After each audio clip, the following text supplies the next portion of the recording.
자, 안녕하세요. 믿는 생각입니다. 오늘은 주일 예배 마치고 잠깐 이제 좀 이야기 나누는 영상을 찍으려 하는데요. 조금 멀리서 오신 우리 기석교회 멤버분이 계셔서 딱 오늘이 좋겠다 싶어서 카메라를 켰습니다. 일단 옆에는 우리 예배 때 화면에 나오는 목사님이 계시고 혹시 간단 소개 가능하십니까? 네, 김동희입니다. 네, 김동희 목사님 기석교회 한지 얼마나 됐죠? 좀 됐죠? 한 2년 정도 돼요. 네, 어느새 좀 그렇게 시간이 됐습니다. 그리고 옆에는 이일청 선생님 이렇게 오셨는데 혹시 간단히 소개 가능하신가요? 네, 안녕하세요. 이일청입니다. 네, 이일청 선생님은 온라인으로 먼저 저희 모임에 참석하신 지 몇 달 정도 됐을까요? 7월 말, 7월 중순 정도부터 한 것 같고, 그 전에는 그 동환 목사님 유튜브 비디오를 네. 봤었고요. 온라인으로 실시간으로 참여한 아마 7월 달 네, 정도부터. 지금 12월이니까 한 5개월 5개월 정도. 예. 온라인으로 예배 참석하고 평일 나눔 이야기 모임에 참석하시다가 오프라인으로는 처음 만나뵀습니다. 예. 네. 그럼 혹시 하시는 일은 네. 그 제네바에 있는 UN 사회개발연구소 United Nations Research Institute for Social Development, 그러니까 UN 시스템 내에 있는 유일한 정책 연구 기관입니다. 1963년에 총회에서 설립이 되었고, 맨데이트는 그 주류 개발 담론의 문제를 제기하고 대안을 제시하는 그런 거라서 어떻게 보면 UN 내의 야당 같은 역할을. UN 내의 야당. 네, 그러니까 평생 야당을 해야만 하는. 주류 개발에 대해서 태클을 거는 거라고 볼 수 있죠. 그 주류 개발이라는 혹시 약간 기업이나 뭐 이런? 꼭 그런 건 아니고요. 예를 들면 1960년대 같은 경우에는 그 개발이라는 게 경제 성장이라는 걸로 이해가 됐습니다. 근데 아시겠지만 경제 성장이라는 것이 분배 없이 평등에 대한 어떤 그런 정책이 없이 성장이 되면 결국 그 못 사는 사람들은 계속 못 살게 되고 잘 사는 사람들만 더 잘 살게 되는 그런 문제가 있죠. 그래서 그것이 이제 60년대, 70년대 그 주류 담론일 때 그것에 대한 문제 제기를 하면서 사회개발, 즉 그 기층에 있는 사람들, 민중들, 그런 사람들의 생활 개선이라는 것이 굉장히 중요한 거다. 그런 것도 했었고, 또 녹색 혁명이라고 하죠. 그린 레볼루션. 그건 어떻게 보면 이제 그 테크놀로지 옵티미즘이라고 얘기 많이 하는데, 기술이 있으면 모든 문제를 해결할 수 있다는 그런 건데, 그러니까 결국은 종자 개량을 한다던가 뭐 그래서 그 생산량이 기하급수적으로 늘어나면 모든 사람들이 빈곤에서 해방될 수 있다. 근데 실제로 보니까 지주 소작 제도가 개선이 되지 않고 식량 생산만 많이 늘어나니까 지주만 부자가 되고 여전히 굶는 사람은 있는. 그래서 그런 이제 60년대, 70년대에 그린 레볼루션이 주류 담론일 땐 또 그런 데에 대한 문제 제기를 해서 토지 제도, 지소 제도, 지주 소작 제도를 개선해야 된다. 뭐 그 외에도 굉장히 많은데 그런 식으로 그러니까 주류 담론 아니면 주류 전략들이 가지고 있는 문제점들이 무엇이고 그런 것들을 해결하기 위해서는 어떤 대안이 필요하다라는 것들을 주로 연구하는 연구기관입니다. 일단 저는 그 처음 이렇게 만났을 때 유엔에서 일하신다는 거에서 사실 좀 놀랬고 또 영광이기도 했고, 개인적으로는 막 유엔에다가 설교 준비하는 거 할 때 뭔가 유엔에 보고하는 기분이 드는 거예요. 한국교회의 어떤 문제와 이런 걸 내가 지금 설교를 하면 일 선생님 듣고 막 유엔 친구들이랑 막 얘기 좀 그런 생각도 들었고 제일 먼저 궁금한 건 도대체 어떻게 하다가 유엔에서 일을 하게 되셨지? 약간 그 질문 저는 그 한국에서 정치학을 공부를 했는데요. 사회주의가 망할 때 대학원을 다니고 있었는데 그때 굉장히 쇼크를 많이 받았어요. 그러니까 당시에는 굉장히 여러 가지 대안들을 찾고 있을 텐데 젊은 층들에게는 사회주의 역시 하나의 대안적인 사회였던 거죠. 러시아. 예, 소비에트 러시아. 뭐 그 외 동부권에도 여러 나라가 있고. 그래서 그것이 망했을 때 어떻게 보면 여러 가지 대안 중에 하나가 이제 완전히 무너진 거기 때문에 많은 사람들이 쇼크를 받았는데 저도 그 뭐 굉장히 여러 가지 생각들이 많이 있었죠. 그러고 나서 이제 시간이 가면서 뭔가 새로운 대안을 찾기 위해서 공부를 더 해야 되겠다라고 생각해서 공부할 기회를 얻었고, 그래서 이제 운 좋게 유학을 할 수 있는 기회를 얻었습니다. 그래서 공부를 하고 나서 저는 이제 그때 공부했던 건 정치학에서 사회정책을 공부하게 됐는데, 사회정책 공부하다 보면 이제 여러 나라들의 사례 같은 것들을 많이 공부하는데, 저한테는 그 사회정책이라는 것이 단지 그 발전된 나라의 사회정책뿐만 아니고 개발도상국의 여러 가지 사회정책, 그러니까 빈곤 문제를 해결하기 위한 정책이라든가 기아 문제를 해결하기 위한 정책이라든가 이런 것들까지 다 포함이 돼서 공부하는 것이 사회정책이었어요. 그래서 나중에 이제 취직을 해서 대학에서 가르치고 이러면서도 국제기구들의 프로젝트를 많이 했었고 관심은 있었는데, 결정적으로 제가 유엔 기관에 이제 학교에 있다가 유엔 기관으로 옮기게 된 것은 지금 제가 일하고 있는 연구소의 전임 소장님이셨던 탄디카 모칸다위레라는 아프리카 출신, 말라위 출신의 정치경제학자이신데요. 그분의 사상과 그분의 폴리티컬 정치적인 아젠다가 저하고 너무 잘 맞아서 그분하고 같이 일을 해봐야 되겠다.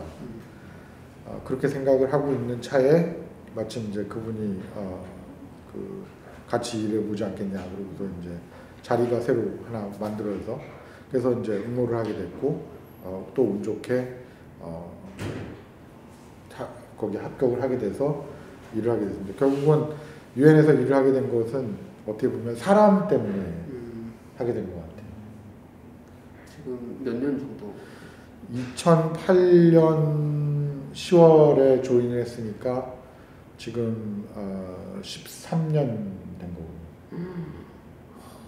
혹시 하신 일에 대한 질문 혹시 있으실까요? 저는 이제 궁금한 게 이제 그런 제안들을 하고 뭐 문제에 대해서 지적들을 하고 하시는데 어떠한 그러니까 그 기구나 혹은 단체가 어떠한 뭐 힘 혹은 강제성 혹은 그런 위상이라는 게 있어야 따를 거 아니야.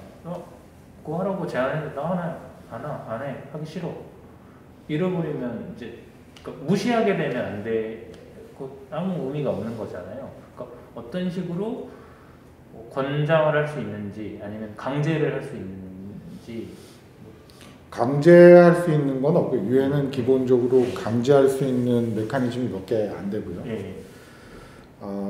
특히 이제 연구 분야는 더더욱 그렇죠. 제가 보기에는 성경 말씀이나 예수님 말씀이랑 비슷한 것 같아요. 귀 있는 자는 들으라. 그러니까 결국은 저희는 연구 결과나 연구를 할 때 얼마만큼 정책 결정자들에게 관심을 끌을 수 있을까? 정책 결정자들에게 얼마만큼 우리의 메시지를 잘 전달할 수 있을 것인가를 고민을 하죠. 그러니까 예수님께서는 비유를 사용하셨지만 저희는 다른 어떤 스킬을 이용해서 하고, 그 다음에 기관들 중에 롱텀 플랜을 생각하거나 아니면 실제로 현재 가지고 있는 정책의 문제점을 고민하고 있는 그런 기관들은 우리가 제시하는 그런 정책적인 방향이라든가 전략이라든가 이런 것들을 받아들이는 확률이 굉장히 높습니다. 물론 그것을 받아들이지 않는 굉장히 아주 컨서버티브한 그런 기관들도 있죠. 이게 유튜브 물론 가입자 수는 몇 명 안 되지만 많은 분들이 보고 있을 것이라고 생각돼서 기관의 이름은 밝힐 수 없겠습니다만 그렇게 잘 받아들이는 기관들, 우리의 동맹군이라고 볼 수 있는 기관들이 있고 또 어떻게 보면 우리의 카운터파트, 그러니까 카운터파트는 너무 좀 좋은 얘기고 때로는 에너미라고도 얘기하는데 그런 정반대되는 생각을 가진 그런 기관들도 있죠. 그래서 받아들이는 거는 결국은 여러 가지 상황에 여러 가지 그 요소에 의해서 결정이 되는 것 같아요. 강제성은 없습니다. 그 SDGs 예. 그런 것도 거기서 예, 저희가 주로 연구하는 거가 그러니까 유엔이 정한 개발 목표에 대해서 하는 거기 때문에 그 Sustainable Development Goals라고 하는 SDG라고 하죠. SDG를 중심으로 연구를 하죠.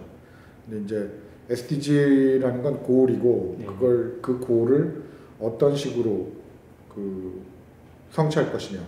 지금 17개의 고울과 169개의 타겟이 있다고 하는데 그것들을 어떻게 성취할 것인가에 대한 전략은 굉장히 다양할 수 있잖아요. 그랬을 때 저희가 연구하는 것들은 어떤 전략이 정말 SDG가 지속가능 발전 목표가 성취하려고 하는 그런 그 미래를 성취하게끔 해줄 것이냐, 그런 것들을 이제 주로 연구해서 정책 결정자들에게 전파를 하는 거죠. 혹시 그러니까 갑자기 생각난 질문인데 유엔에 또 한국 분도 있어요? 네, 많이 있습니다. 많이 있어요? 네. 대략 인원이 유엔에서 일하는 사람이 인원이 몇 명? 정확하게는 모르겠는데 제네바에만 한 2, 3만 정도 되지 않을까요? 그러니까 일하는 인원이 2, 3만? 네, 제네바만. 그죠? 그럼 한국 사람들 서로 아시겠네요. 많이 알죠. 예. 제가 알고 있기로는 한 2, 30명 정도는 되는 것 같아요. 근데 각 기구에 다 나눠져 있기 때문에 같이 일하는 건 아니고 물론 이제 큰 기구 예를 들면 뭐 OHCHR이라고 한국 분들이 굉장히 많이 있는 기구, 그 유엔 인권 고등판무관실 이런 거기는 한국 분들이 꽤 많이 있습니다. 인권과 관련된. 그다음에 WHO 국제보건기구에도 한국 분들이 꽤 있고요. ILO는 그렇게 많지는 않은 것 같고 그렇습니다. 근데 그런데 계신 분들하고 교류가 있어요. 근데 그 제네바에도 한인교회가 있기 때문에 그 한인교회를 통해서도 그분들이 많이 소통을 하고 그럽니다. 어쨌든 특히 우리 한국교회는 유엔에게 배워야 할 부분들이 특히 인권이라는 주제에 대해서 배워야 할 게 아주 많은데 유엔에서 일하는 한국인분들 특히 크리스천이 있다면 되게 의아하게 생각하실 것 같아요. 그렇죠. 어떻게 진단을 하고 있어요? 그 스위스 글쎄 그 한국 교회에 대한 진단을 뭐 본격적으로 하고 있지는 않겠지만, 그러니까 유엔 직원들은 기본적으로 유엔이 정한 그 원칙들 그런 것들에 대한 그 지지가 있습니다. 뭐 예를 들면 그 차별 금지에 관한 거라든가 그 결사의 자유, 그다음에 표현의 자유 뭐 이런, 그러니까 자유권과 또 그 사회권 문제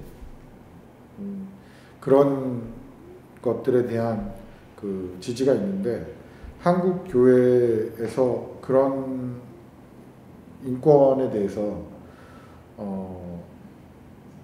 보편적인 그런 원칙에 어긋나는 그런 입장을 갖고서 이제 활동을 하고 있는 것을 보면 굉장히 안타깝겠죠. 그 유엔 직원들의 경우에는. 근데 그거는 뭐 단지 교회 문제뿐만 아니고 한국 사회 안에 그런 보편적인 인권에 대해서 반대 의견을 갖고 있거나 한다면 그거는 결국 계속 지속적으로 대화하고 설득해서 왜 이 원칙이 중요하고 이 원칙이 모든 사회에 실현돼야 되는가를 교육해야 되는 그런 거라고 생각합니다. 네, 어쨌든 그 인권에 일하는 분들에게 한국교회 목사로서 좀 죄송하다고 말씀을 좀 드리죠. 무지한 부분이 크다고 보시는 거죠? 두 가지인 것 같아요. 하나는 무지한 거일 수 있고 또 하나는 알면서도 입장이 틀리기 때문에 그럴 수 있다고 생각하는데 저는 제 신념은 지속적인 대화를 통해서 해결을 해야 되고 해결될 수 있다라고 생각을 합니다. 이제 예를 들면 이런 거죠. 그러니까 나와 반대되는 생각을 가진 사람이 B라는 사람이 있고 그를 따르는 B라는 그룹이 있다고 했을 때 이 B라는 사람 한 명은 안 변할 수 있지만 B를 따르는 그 무리들은 변할 수 있을 거라는 생각입니다. 그러니까 결국은 어떤 사회에서 상반되는 생각이 있을 때 지속적으로 얘기해야 되는 거는 이 A와 B라는 두 개인이라기보다는 이 그룹과 그룹 간의 대화가 지속적으로 있다면 결국은 더 많은 그룹이 생기고 그러면 결국 하나의 의견으로 수렴이 돼서 해결이 되지 않을까. 그러니까 지속적인 대화라는 거는 그런 의미인 것 같아요. 지속적으로 누구와도 모든 사람이 참여하는 대화를 해서 문제를 해결하는 방향으로. 시간이 많이 걸릴 수는 있겠지만 결국 그렇게 해결된 것이 지속 가능한 해결인 것 같습니다. 네, 이 방향성이 사실 이제 기독교가 작은 모임이지만 지속 가능성을 생각하고 대화를 어떻게 우리가 하고 어떻게 합의를 해야 될지를 고민하는데 사실 되게 많이 도움을 받는 것 같아요. 그런 인사이트들을 되게 중요한 거. 기독교에 이제 몇 달 되셨지만 또 가면 온라인으로 이제 계속 오시게 되잖아요. 처음 오셨을 때 어떤 기대였고 혹시 약간 어떤 이제 모임을 하면서 어떤 느낌이 드셨는지 그리고 혹시 온라인으로 참석하는데도 교회라는 느낌이 이렇게 좀 다가오시는지. 저는 원래 개신교 교인이었고 최근에 한 2, 3년 정도는 천주교 신자였죠. 그리고 기독교회를 알게 된 거는 여러 가지 신앙에 대한 아니면 신학에 관한 그런 질문들이 있을 때 이런 책을 찾아보거나 아니면 유튜브 비디오를 찾아보거나 할 때 이제 우연히 목사님의 유튜브 비디오를 봤고 예배하는 거, 설교하는 것도 듣고요. 근데 그 방향성 자체가 목사님들의 설교나 아니면 유튜브 비디오 자체가 어떤 대답을 주는 거라기보다는 내가 가지고 있는 질문을 공유하는 게 너무 반가웠어요. 목사님들도 이런 질문을 갖고 계시구나. 그래서 이제 맨 처음에 기독교 온라인 예배에 참여하게 된 건데, 참여하게 되니까 이제 교회 예배가 끝난 다음에 온라인 예배에 참가하는 분들끼리 다 모여서 얘기를 하는 시간이 있지 않습니까? 근데 그 시간 안에서 또 비슷한 문제들 아니면 정말 생각해보지 못했던 그런 질문들을 공유할 수 있는 게 참 좋은 것 같아요. 여러 가지 생각을 할 수 있게 하고, 그리고 배경이 다른 분들이 많이 모여있기 때문에 많이 배울 수 있다는 거. 그래서 일반적으로 우리가 교회에서 받는 것들이 만약에 거룩, 경건 이런 것을 추구한다 라고 한다면 약간 틀릴 수는 있겠지만 그것이 아니고 결국 우리가 찬송할 때 예수님을 더 많이 알고 예수님을 더 예수님의 뜻이 무엇인지 그걸 실천하게 하는 그런 걸 한다면 오히려 기독교의 방향이 더 맞지 않나? 그런 생각이 듭니다. 왜냐하면 모든 사람들이 모여서 궁금한 것들에 대해서 쉐어링을 하고 그것에 대해서 답을 찾고 그의 힘을 얻어서 또 뭐 그 다음 주를 살아가는 그런 게 있으니까 그렇게 된다면 더 교회의 사명, 그러니까 그런 거에 맞지 않을까?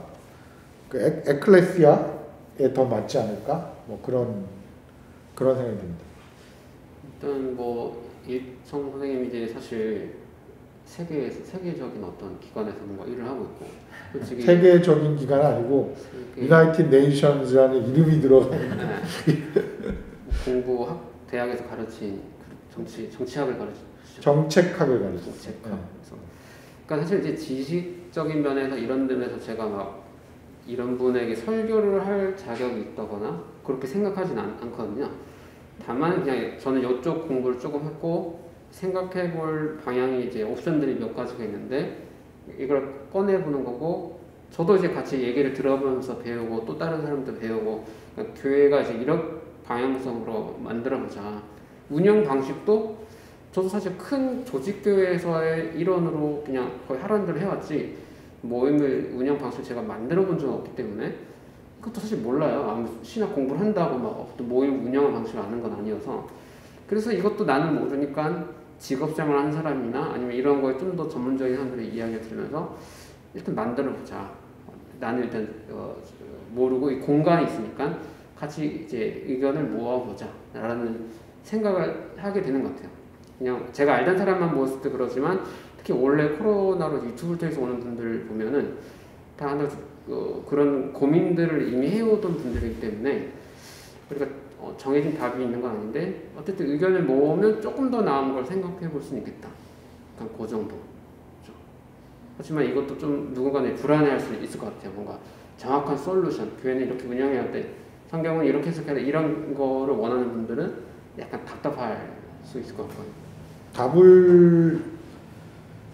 답을 받아서 편안한 것이 어떻게 보면 굉장히 위기일 수도 있다는 생각이 많이 들어요. 왜냐하면 지금 우리가 겪고 있는 기후 위기라든가 불평등의 위기라는 것들은 이전에 산업화 시대에 확실한 답을 가지고 열심히 뛴 결과란 말이죠.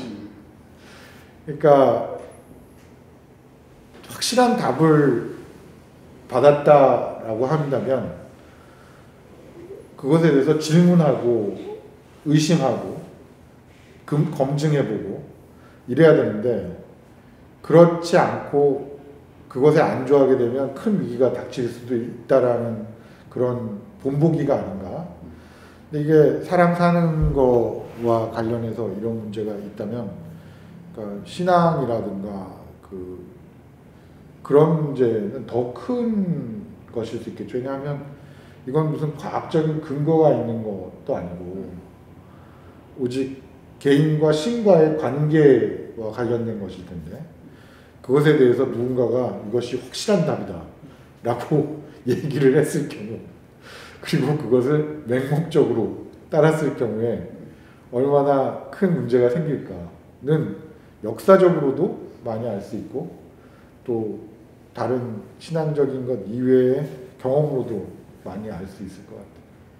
그러니까 목사님들이 코로나라는 어떤 재난이 부딪혔고 기존 방식이 안 된다는 걸 느꼈으면 좀 더 다양한 경험이 있는 성도분들의 의견을 듣고 그 좀 수정해 나가면 좋겠는데 항상 회의는 목사님들끼리 그리고 신학교랑 경험 공부가 엄청 작아요. 범위가 그거 가지고만 뭔가 솔루션을 찾으려고 하니까 이게 약간 답이 안 보인다 그런 느낌이 드는 것 같아요. 저는 민주주의에 대한 어떤 훈련의 장으로서의 교회라는 것들을 많이 생각해 보는데요. 그러니까 길석교회는 참 좋은 모델 케이스인 것 같아요. 사람은 적지만, 그러니까 그 목사 물론 이제 여기는 그 재직을 맡으신 분이었기 때문에 평신도와 목사님과의 대화가 수평적으로 잘 이루어지는 그런 분위기가 돼 있는데 그러니까 한국 교회 자체는 위계라든가 그런 것들이 있어서 그런 것도 잘 안 될 가능성도 있고. 근데 사실은 제가 보기에 교회의 힘이라는 것들은 그 어떤 톱다운 방식으로 내려오는 그런 데서 생기는 것이 아니라 그 교인 한 사람 한 사람의 목소리가 콘센서스를 이뤄서 하나의 결집된 그런 표현으로 나타나는 것이 힘이라고 생각하는데, 그런 것들이 훈련이 없이 되지는 않을 거란 말이죠. 근데 제가 생각하기에 우리나라 학교 교육이나 아니면 미디어에서 보여주는 그런 것들이 그런 훈련을 하기에 굉장히 적당하지 않은 것 같아요. 그래서 그 토론하고 발표하고 자기의 의견을 개진하고 이런 것들, 그 다음에 자신의 의견과 다른 것들이 있을 때 그 합의점을 찾아서 도출해서 새로운 결론으로 만들어내는 그런 훈련들을 교회에서 한번 해보면 어떨까, 그런 생각을 해본 적이 있습니다. 그걸 뭐 저희가 뭐 처치 데모크라시 이런 식으로 불러대고, 아니면 아주 광범위하게 뭐 크리스천 데모크라시 물론 다른 나라에 가면 그것이 다른 의미겠지만, 그러니까 민주주의적인, 그러니까 공화주의적인 그런 어떤 훈련 같은 것들을 교회에서 해보는 건 굉장히 의미가 있을 것 같아요. 가장 보수적이고 위계적인 조직에서 어떻게 보면 가장 진보적인 실험을 해본다는 의미에서, 그리고 그게 만약에 성공한다면 한국 사회에 큰 파장을 일으키지 않을까. 큰 파장까지는 조금 저는 말씀에 동의하는 부분이, 또 동의하면서 또 제 경험을 좀 되돌아보자면, 이제 그렇게 위기가 없는 경우에, 평등한 경우에 서로에 대한 존중이 이제 기본이 되어야 하는데, 그게 워낙 훈련이 안 돼 있다 보니 위계를 없애면 존중까지도 없애는 경우가 많이 생기는 걸 제가 봤어요. 그래서 말씀하신 그 부분이 진짜 필요하고, 그렇게 해야 위계를 없앴을 때도 존중은 할 수 있구나. 위계를 없애니까 존중까지도 없게 대하는 경우도 많이. 그러니까 서로 존중하지 않으니까 위기가 있는 거지. 질서로 딱 서열하시고. 그럴 수 있고, 반대로 위계가 없어지니까 저도 상대에 대한 존중감이 없어지는 걸 발견하게 됐어요. 저도 동의합니다. 그러니까 결국은 존중이라는 게, 그러니까 다양성에 대한 인정이 있다면 존중을 안 할 수가 없을 것 같아요. 그러니까 결국 그것도 이제 아까 하나의 대답, 확실한 대답하고 관련이 되는 건데, 모든 사람들이 다 자기가 확실한 답을 갖고 있다고 생각을 하면 뻔하죠. 그러니까 상대방은 틀렸거나 아직 잘 모르거나. 근데 그렇게 되면 존중을 안 하게 되겠죠. 마치 학생이나 어린아이를 대하듯이.